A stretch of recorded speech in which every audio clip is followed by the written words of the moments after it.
ॐ भूर्भुवः स्वः तत्सवितुर्वरेण्यं भर्गो देवस्य धीमहि धियो यो नः प्रचोदयात्. Om Shanti Shanti Shanti. Namaskar, my dear friends. This is video number 17 on Talks with Swami Vivekananda.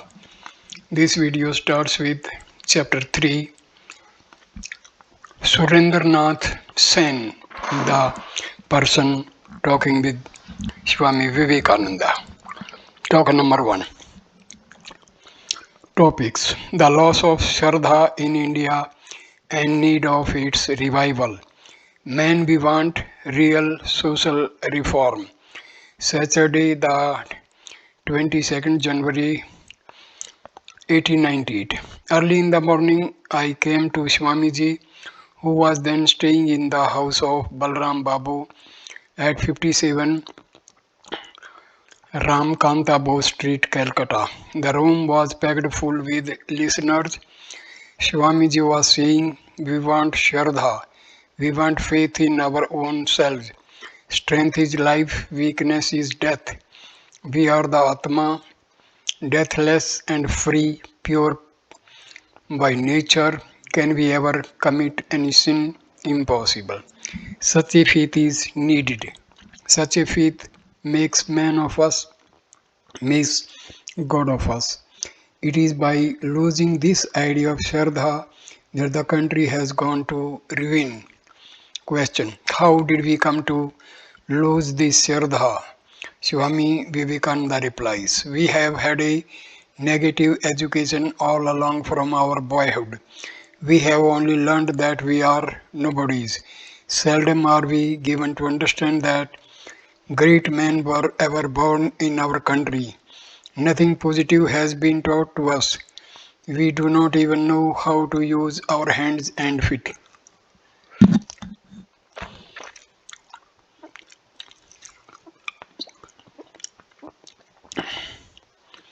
We master all the facts and figures concerning the ancestors of the English, but we are sadly unmindful about our own.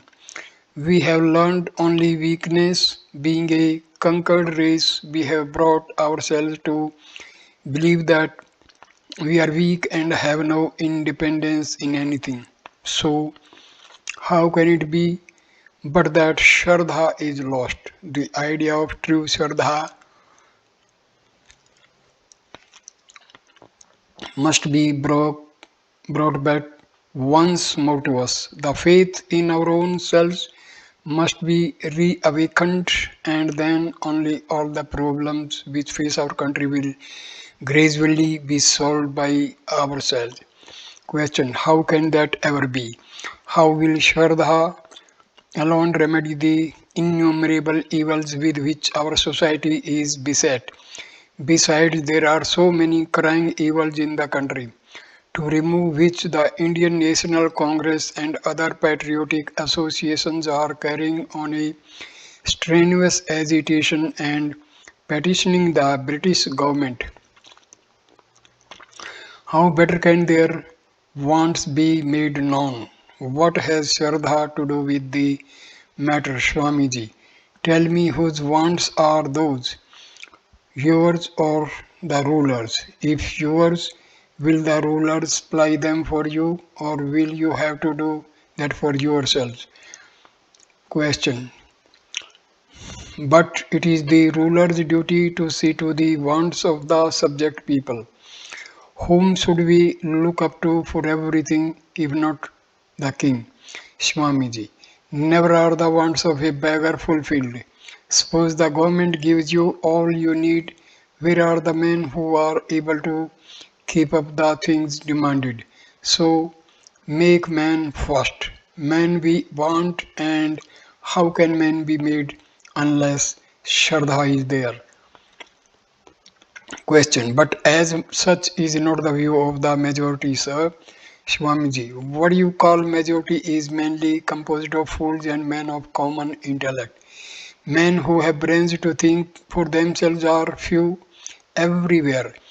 These few men with brains are the real leaders in everything, and in every department of work. The majority are guided by them as with a string, and that is good for everything goes alright when they follow in the footsteps of these leaders.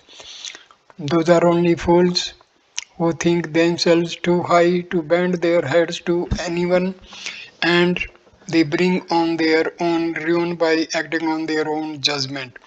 You talk of social reform, but what do you do? All that you mean by your social reform is either widow marriage or female emancipation or something of that sort. Do you not? And these again are directed within the confines of a few of the caste only. Such a scheme of reform may be good to a few, no doubt, but of what avail is that to the whole nation? Is that reform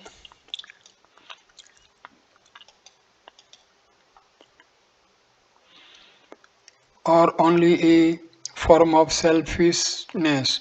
Somehow to cleanse your own room and keep it tidy and let others go from bad to worse. Question. Then you mean to say that there is no need of social reform at all? Swamiji, who says so? Of course, there is need of it.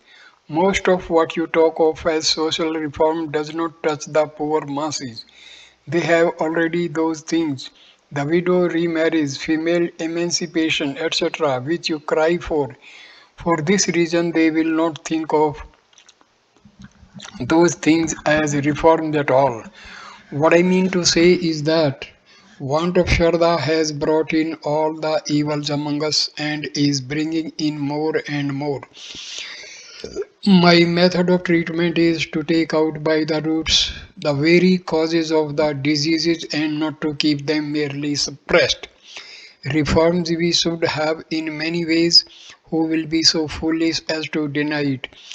There is, for example, a good reason for intermarriage in India, in the absence of which the race is becoming physically weaker day by day. Since it was a day of a solar eclipse, the gentleman who was asking these questions saluted Swamiji and left, saying, I must go now for a bath in the Ganges. I shall, however, come another day. Talk number 2. Reconciliation of Jnana Yoga and Bhakti Yoga. God in good and in evil too. Use makes a thing good or evil. Karma, creation, God, Maya. Sunday, the 23rd January 1898. It was evening and the occasion of the weekly meeting of the Ramakrishna Mission at the house of Balram Babu of Bagh Bazar. Swami Turiyananda, Swami Yogananda, Swami Premananda and others had come from the mutt. Swamiji was seated in the veranda to the east, which was now full of people, as were the northern and the southern sections of the veranda. But such used to be the case every day when Swamiji stayed in Calcutta. Many of the people who came to the meeting had heard that Swamiji could sing well and so were desirous of hearing him. Knowing this, Master Mahase M whispered to a few gentlemen near him to request Swamiji to sing, but he saw through their intention and playful asked, Master Mahase, what are you talking about among yourself in whispers? Do speak out. At the request of Master Mahase, Swamiji now began in his charming voice the song Keep with loving care the darling mother Shama in the heart. It seemed as if a veena was playing. At its close, he said to Master Mahase, well, are you now satisfied, but no more singing? Otherwise, being in the swing of it, I shall be carried away by its intoxication. Moreover, my voice is now spoiled by frequent lecturing in the West. My voice trembles a great deal. Swamiji then asked one of his brahmacharin disciples to speak on the real nature of mukti. So the brahmacharin stood up and spoke at some length. A few others followed him. Swamiji then invited discussion on the subject of the discourse and called upon one of his householder disciples to lead it. But as the latter tried to advocate the Advaita and Jnana and assign a lower place to dualism and bhakti, he met with a protest from one of the audience. As, as each of the two opponents tried to establish his own viewpoint, a lively word fight ensued. Swamiji watched them for a while, but seeing that they were getting excited, silenced them with the following words. Why do you get excited in argument and spoil everything? Listen. Sri Ramakrishna used to say to that pure knowledge and pure bhakti are one and the same. According to the doctrine of bhakti, God is held to be all love. One cannot even say I love him for the reason that he is all love. There is no love outside of himself. The love that is in the heart with which you love him is even he himself. In a similar way, whatever attractions or inclinations one feels drawn by are all he himself. The thief steals, the harlot sells her body to prostitution, the mother loves her child. In each of these two he is he. One world system attracts another. There, there are there also is he. Everywhere is he. According to the doctrine of Jnana, also he is realized by one everywhere. Here lies the reconciliation of Jnana and Bhakti. When one is immersed in the highest ecstasy of divine vision, bhava, or in the state of samadhi, then alone the idea of duality ceases and the distinction between the devotee and his God vanishes.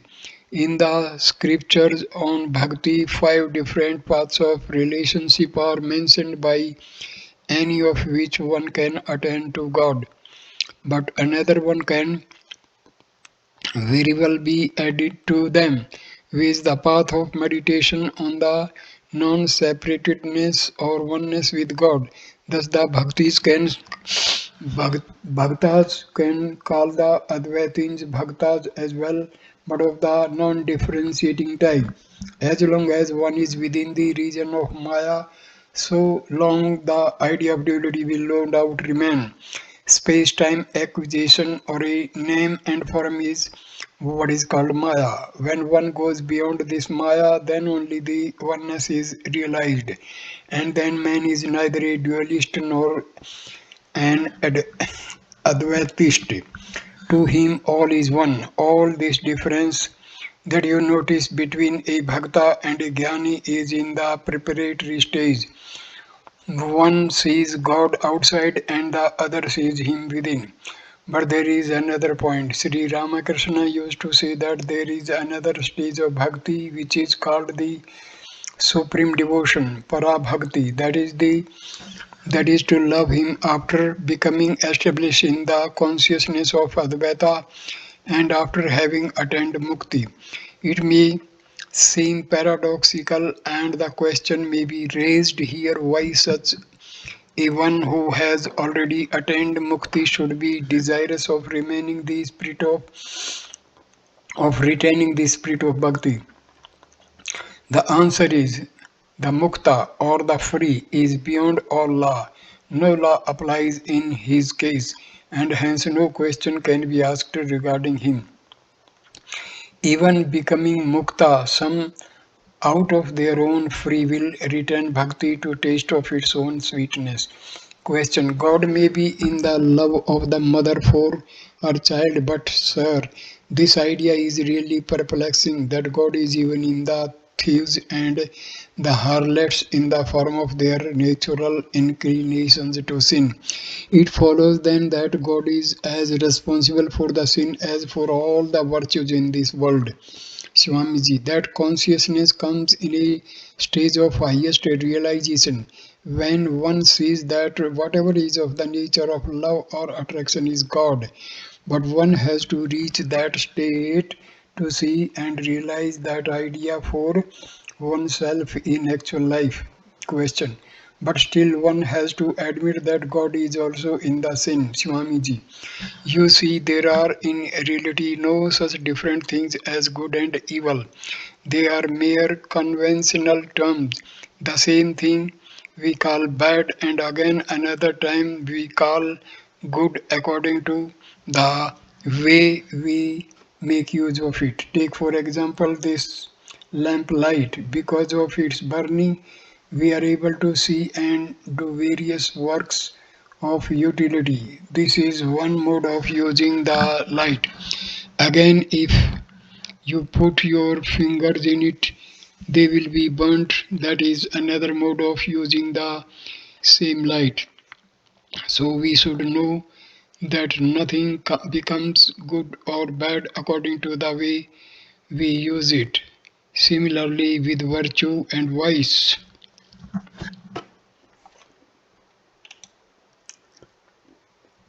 Broadly speaking, the proper use of any kind of faculties of our mind and body is termed virtue, and its improper application or waste is called vice. Thus, questions after questions were put and answered. Someone remarked the theory that God is even there where one heavenly body attracts another may or may not be true as a fact, but there is no denying the exquisite poetry and the idea conveys. Swamiji, no, my dear sir, that is not poetry. One can see for himself its truth when one attains knowledge. From what Swamiji further said on this point, I understood him to mean that matter and spirit, though to all appearances they seem to be two distinct things, are really two different forms of one substance, and similarly, all the different forces that are known to us, whether in the material or in the internal world, are but varying forms of the manifestation of one force we call a thing matter, where that spirit force is manifested less and living, where it shows itself more. But there is nothing which is absolutely matter at all times and in all conditions. The same force which presents itself in the material world as attraction or gravitation is felt in the finer and subtler state.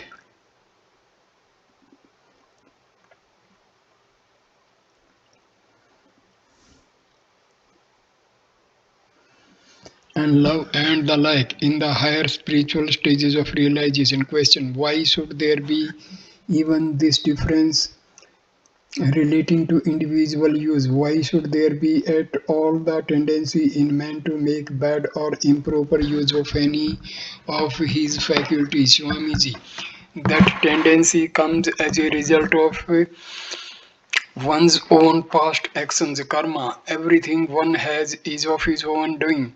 Hence, it follows that it is solely in the hands of every individual to control his tendencies and to guide them properly. Question. Even if everything is the result of our karma, still it must have had a beginning. And why should our tendencies have been good or bad at the beginning? Swamiji, how do you know that there is a beginning? The Srishti, creation is without beginning. This is the doctrine of the Vedas. So long as there is God, there is creation as well. Question. Well, sir, why is this Maya here and whence has it come? Swamiji, it is a mistake to ask why with respect to God. We can only do so regarding one who has wants or imperfections. How can there be any why concerning him who has no wants and who is the one who one whole? No such question as whence has Maya come can be asked. Time space causation is what is called Maya. You, I, and everyone else are within the Maya. And you are asking about what is beyond Maya. How can you do so while living within Maya? Again, many questions followed. The conversation turned on the philosophies of Mill, Hamilton, Herbert Spencer, etc., and Swamiji dwelt on them. to the satisfaction of all. Everyone wondered at the vastness of his Western philosophical scholarship and the promptness of his replies. The meeting dispersed after a short conversation on miscellaneous subjects. Talk number 3. Intermarriage among supervision of a Varna against early marriage, the education that India needed, Brahmacharya. Monday, 24 January 1898. The same gentleman who was asking questions of Swamiji on Saturday last came again. He raised again the topic on intermarriage and inquired how should intermarriage be introduced between different nationalities. Swamiji, I do not advise our intermarriage with nations professing an alien religion. At least for the present, that will be a certainty slacken the ties of society and be a cause of manifold mischief. It is the intermarriage between people of the same religion that I advocate. Question. Even then, it will involve much perplexity.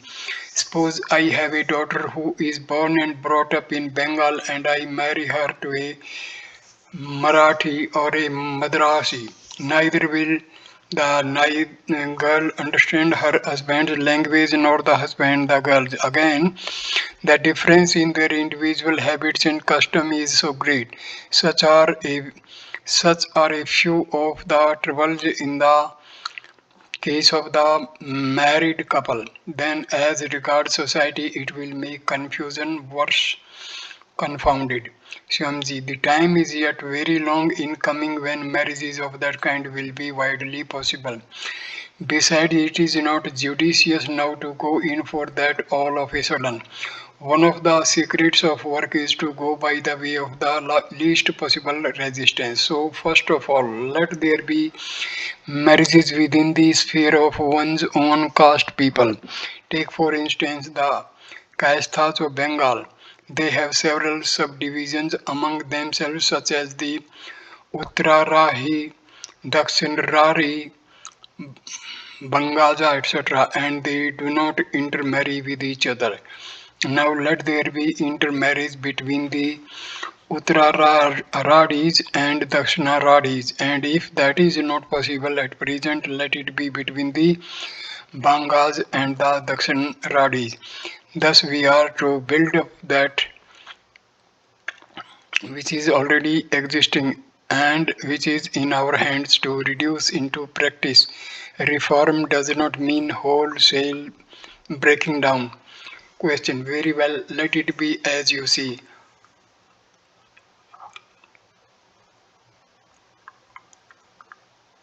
But corresponding good can come of it, Swamiji.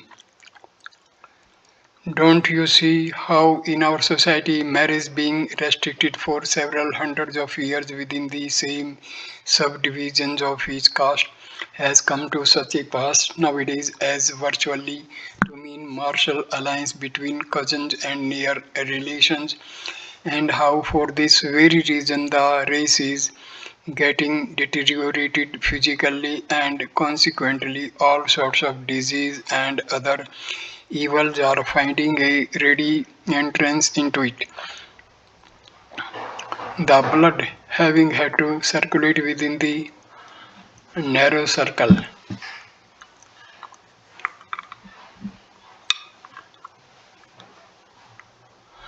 of a limited number of individuals has become vitiated.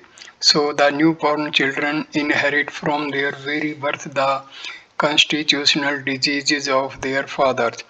Thus, born with poor blood, their bodies have very little power to resist the microbes of any disease which are ever ready to prey upon them. It is only by widening the circle of marriages that we can infuse a new and a different kind of blood into our progeny so that they may be saved from the clutches of many of our present age present day diseases and other consequent evil. Question. May I ask you, sir, what is your opinion about early marriage, Swamiji? Among us, the educated classes in Bengal, the custom of marrying their boys to early marriage a year or two older than before, but that has been under compulsion from pecuniary want. Whatever might be the reason for it, the age of marrying girls should be raised still higher. But what will be the poor father do? As soon as the girl grows up a little, every one of the female sex, beginning with the mother down to the relatives and neighbors, even will begin to cry out that he must find a bridegroom for her and will not leave him in peace until he does so. And about your own religious hypocrites, the less said the better. In these days, no one hears them, but still they will take up the role of leaders themselves. The rulers passed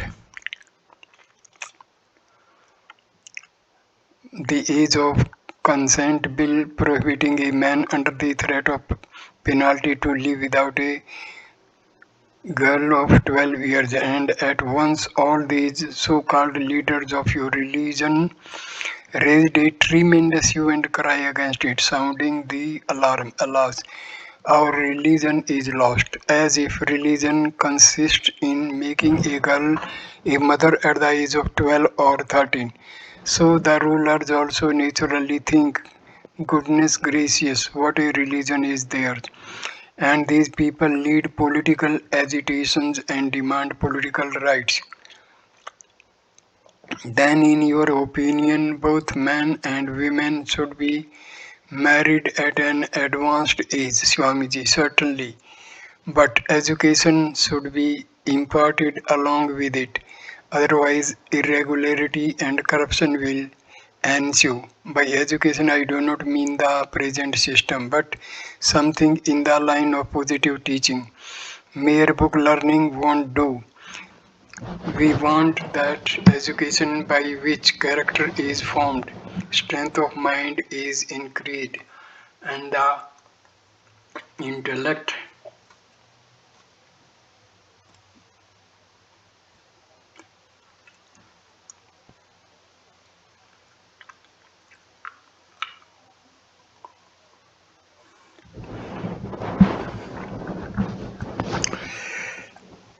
intellect is expanded, and by which one stand on one's own feet. Question. We have to reform our women in many ways, Swamiji. With such an education, women will solve their own problems. They have all the time been trained in helplessness, servile dependence on others, and so they are good only to weep their eyes out at the slightest approach of a mishap or a danger. Along with other things, they should acquire the spirit of valor and heroism. In the present day, it has become necessary for them also to learn self-defense. See how grand was the Queen of Jhansi. Question. What you advise is what you advise is quite a new departure, and it will, I am afraid, take a very long time yet to train our women in that way. Swamiji, anyhow, we have to try our best. We have not only to teach them but to teach ourselves also. Mere begetting children does not make a father. A great many responsibilities have to be taken upon one's shoulders as well. To make a beginning in women's education, our Hindu women easily understand what chastity means because it is their heritage. Now, first of all, intensity that ideal within them above everything else, so that they may develop a strong character by the force of which in every stage of their lives, whether married or single, if they prefer to remain so, they will not be in the least afraid even to give up their lives rather than pinch an inch from their chastity. Is it little heroism to be able to sacrifice one's life for the sake of one's ideal, whatever that ideal may be? Studying the present needs of the age, it seems imperative to train some of them up in the ideals of renunciation so that they will take up the vow of lifelong virginity fired with the strength of that virtue of chastity which is innate in their lifeblood from hoary antiquity. Along with that, they should be taught sciences and other things which would be of benefit not only to them but to others as well. And knowing this, they would easily learn these things and feel pleasures in doing so. Our motherland requires for her well-being some of her children to become such pure-souled brahmacharins and brahmacharinis. Question: in what way will that conduce to her well-being, Swamiji? By their example, through their endeavors to hold the national ideal before the eyes of the people, a revolution in thoughts and aspirations will take place. How do matters stand now? Somehow the parents must dispose of a girl in marriage if she be 9 or 10 years of age, and what a rejoicing of the whole family if a child is born to her at the age of 30. If the trend of such ideas is reversed, then there is some hope for the ancient Shardha to return. And what to talk of those who will practice Brahmacharya as defined above? Think how much Shraddha and faith in themselves will be theirs, and what a powerful good will they be. The questioner now saluted Swamiji and was ready to take leave. Swamiji asked him to come now and then. Certainly, sirs, replied the gentleman. I feel so much benefited. I have heard many new things from you which I have not been told anywhere before. I also went home as it was about time for dinner. Talk number 4. Madhura Bhava Prema. Namakirtana, its danger. Bhakti tempered with Jnana, a curious dream. Monday, the 24th January 1898.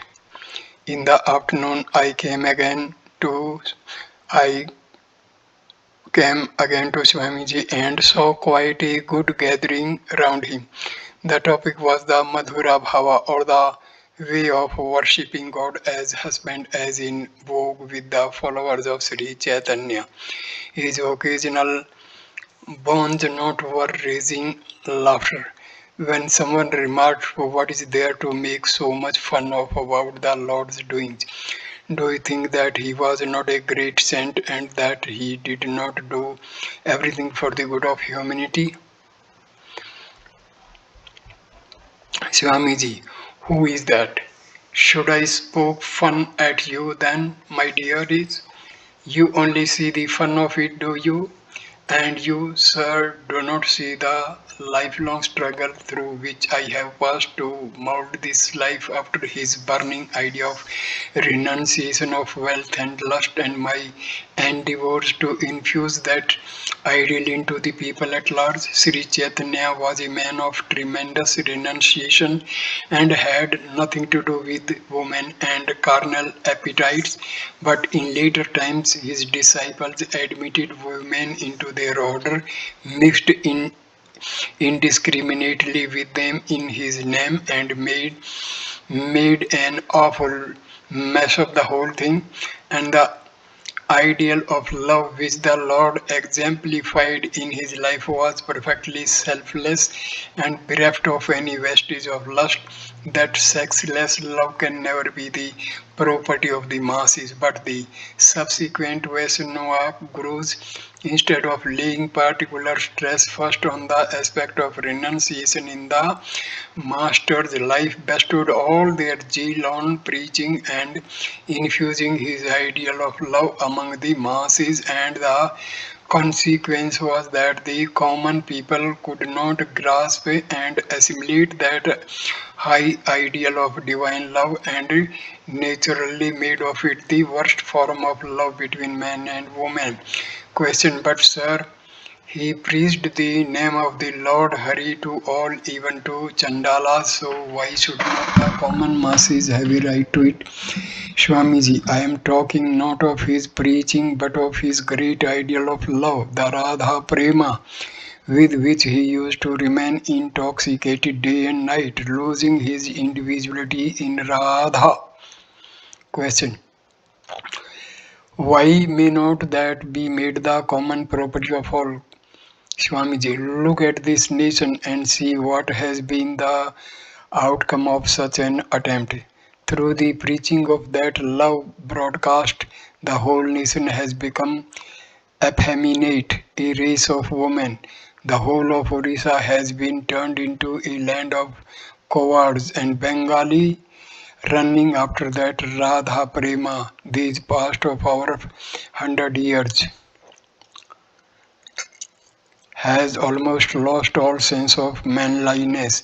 The people are very good only at crying and weeping. That has become their national trait.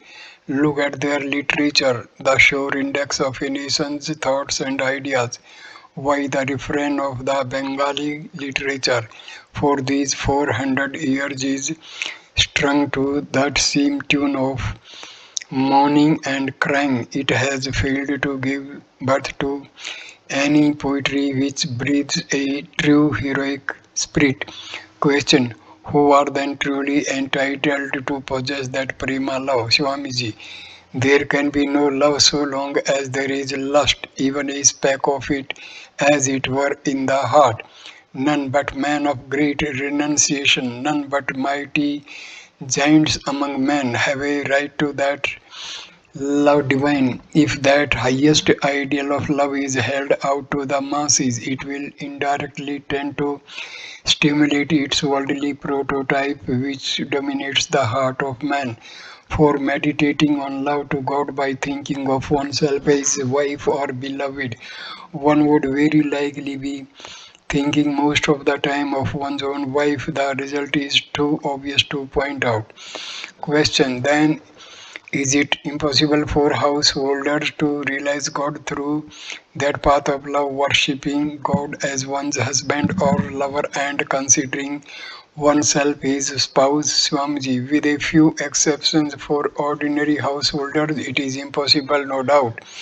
And why lay so much stress on this delicate path above all others? Are there no other relationship by which to worship God except this Madhura idea of love? Why not follow the four other paths and take the name of the Lord with all your heart? Let the heart be opened first and all else will follow of itself. But know that for certain that prema cannot come while there is lust. Why not try first to get rid of carnal desires? You will say, how is that possible? I am a householder. Nonsense. Because one is a householder, does it mean that one should be a personification of incontinence, or that one has to live in martial relationship all one's life? And after all, how unbecoming of a man to make of himself a woman so that he may practice this Madhura love? Question, true. True, sir. Singing God's name in a party, Nama Kirtana, is an excellent help and give one a joyous feeling. So say our scriptures, and so did Sri Chaitanya Deva also preach to the masses. When the khol drum is played upon, it makes the heart leap with such a transport that one feels it inclined to dance. Swamiji, that is all right, but don't think that kirtan means dancing only. It means singing the glory of God in whatever way that suits you. That vehement stirring up of feeling and that dancing the Vaishnavas are good and very catching, no doubt. But there is also a danger in practicing them from which you must save yourself. The danger lies here in the reaction. On the one hand, the feelings are at once roused to the highest pitch, tears flow from the eyes, the head reels as it were under intoxication. On the other hand, as soon as the Sankirtan stops, that mass of feelings sink down as precipitately as it rose. The higher the wave rises on the ocean, the lower it falls with equal force. It is very difficult at that stage to contain oneself against this shock of reaction. Unless one has proper discrimination, one is likely to succumb to the lower propensities of lust, etc. I have noticed the same thing in America also. Men would go to church, pray with much devotion, sing with great feeling, and even burst into tears when hearing the sermons, but after coming out of church, they would have a great reaction and succumb to carnal tendencies. Question. Then, sir, do instruct us which of the ideas preached by Sri Chaitanya we should take up as well suited to us so that we may not fall into error, Swamiji. Worship God with bhakti tempered with jnana. Keep the spirit of discrimination along with bhakti. Beside this, gather from Sri Chaitanya his heart, his loving kindness to all beings, his burning passion for God, and make his renunciation the ideal of your life. The question now addressed the Swamiji with folded hands. I beg your pardon, sir. Now I come to see you are right. Seeing you criticize in a playful mood the Madhura love of the Vaishnavas, I could not at first understand the drift of your remarks, hence I took exception to them. Swamiji, well, look here, if we are to criticize at all, it is better to criticize God or God man. If you abuse me, I shall very likely get angry with you, and if I abuse you, you will try to retaliate. Is not it so? But God or God man will never return evil for evil. The gentleman now left after bowing down at the feet of Swamiji. I have already said that such a gathering was an everyday occurrence when Swamiji used to stay in Calcutta. From early in the morning till 8 or 9 at night, men would flock to him at every hour of the day. This naturally occasioned much irregularity in the time of his taking his meals, so many desiring to put a stop to this state of things strongly advised Swamiji not to receive visitors except at appointed hours. But the loving heart of Swamiji, ever ready to go to any length of help others, was so melted with compassion at the sight of such a thirst for religion in the people that in spite of all health he did not comply with any request of the kind. His only reply was, they take so much trouble to come walking all the way from their home, and can I, for the consideration of risking my health a little, sit here and not speak a few words to them? At about 4 p.m., the general conversation came to a close, and gathering dispersed, except for a few gentlemen with whom Swamiji continued his talk on different subjects such as England, America, and so on. In the course of conversation, he said, I had a curious dream on my return voyage from England while our ship was passing through the Mediterranean Sea.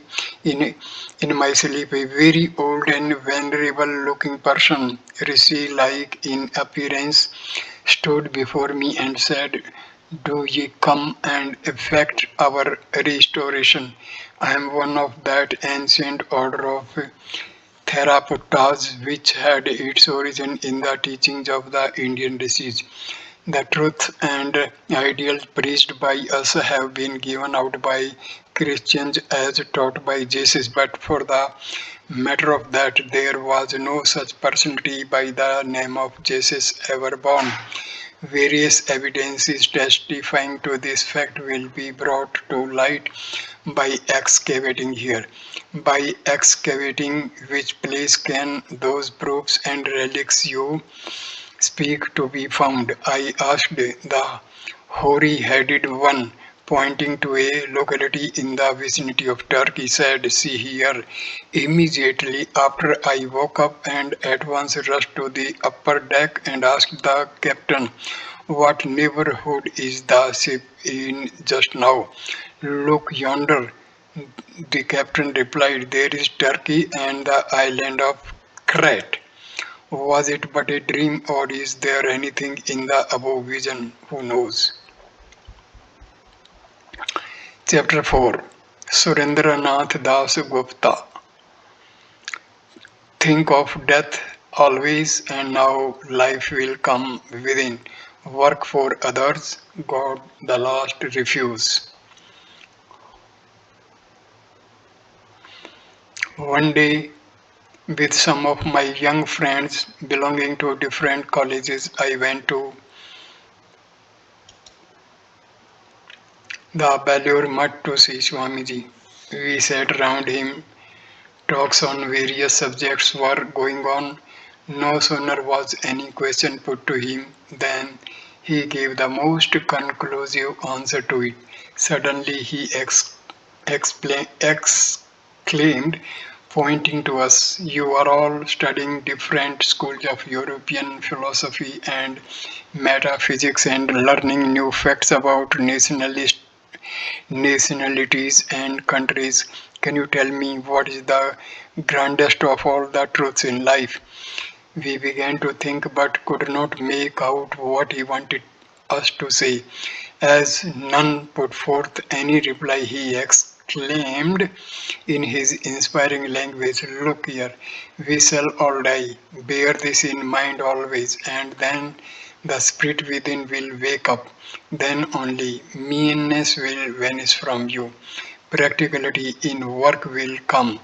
You will get new vigor in mind and body, and those who come in contact with you will also be feel that they have really got something uplifting from you." Then the following conversation took place between him and myself. But Swamiji, will not the spirit break down at the thought of death and the heart be overpowered by despondency? Swamiji, quite so. At first the heart will break down and despondency and gloomy thoughts will occur your mind.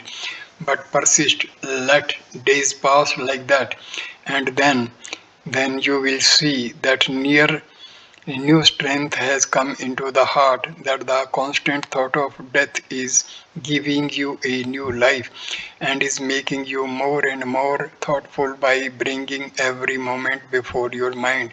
The truth of the saying, "Vanity of vanities, all is vanity." Wait, let days, months, and years pass, and you will feel that the spirit within is waking up with the strength of a lion, that the little power within has transformed itself into a mighty power. Think of death always, and you will realize the truth of every word I say.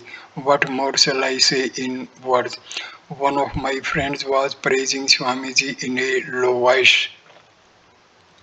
"Swamiji, do not praise me. Praise and censure have no value in this world of ours.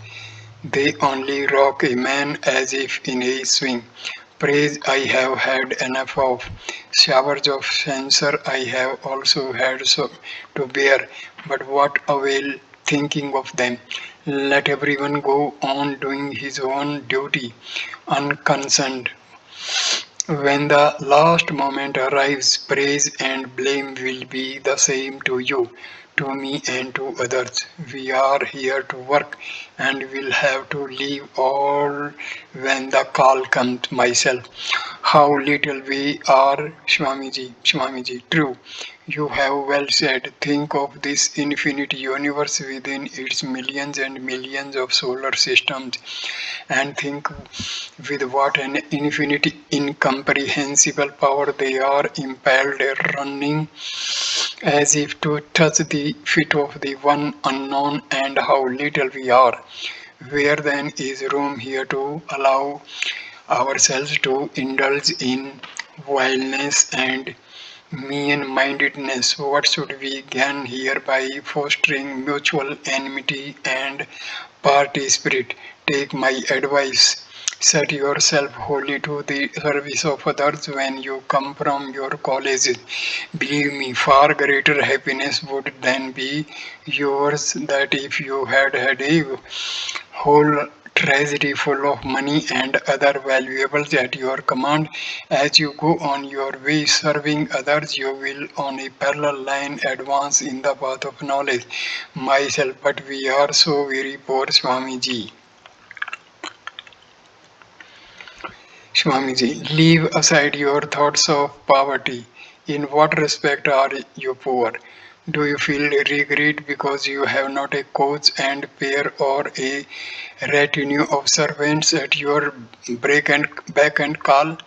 What of that? You little know how nothing would be impossible for you in life if you labor day and night for others with your heart blood, and to and lo and behold, the other side of the hallowed river of life stands revealed before your eyes. The screen of death has vanished, and you are the inheritors of the wondrous realm of immortality. Myself. Oh, how we enjoy sitting before you, Swamiji, and hearing your life giving words, Swamiji. You see, in my travels throughout India, all these years I have come across many a great soul, many a heart overflowing with loving kindness, sitting at whose feet I used to feel a mighty current of strength coursing into my heart, and the few words I speak to you are only through the force of that current gained by coming in contact with them. Do not think I am myself something great, myself, but we look upon you, Swamiji, as one who has realized God. No sooner did I say these words than those fascinating eyes of his were filled with tears. Oh, how vividly I see that scene before my eyes, even now. And he, with a heart overflowing with love, softly and gently spoke. At those blessed feet is the perfection of knowledge sought by Gyan. Is at those blessed feet also is the fulfillment of love sought by the lovers. Oh, say, where else will men and women go for refuge but to those blessed feet? After a while he again said, alas, what folly man in this world do their days fighting and quarreling with one another as they do. But how long can they go on in that way? In the evening of life they must all come home to the arms of mother. So this video ends here, and the all chapters and talks complete. Thank you for watching this video. Please like, comment and share the video. Subscribe the channel. Thanks a lot. Namaskar.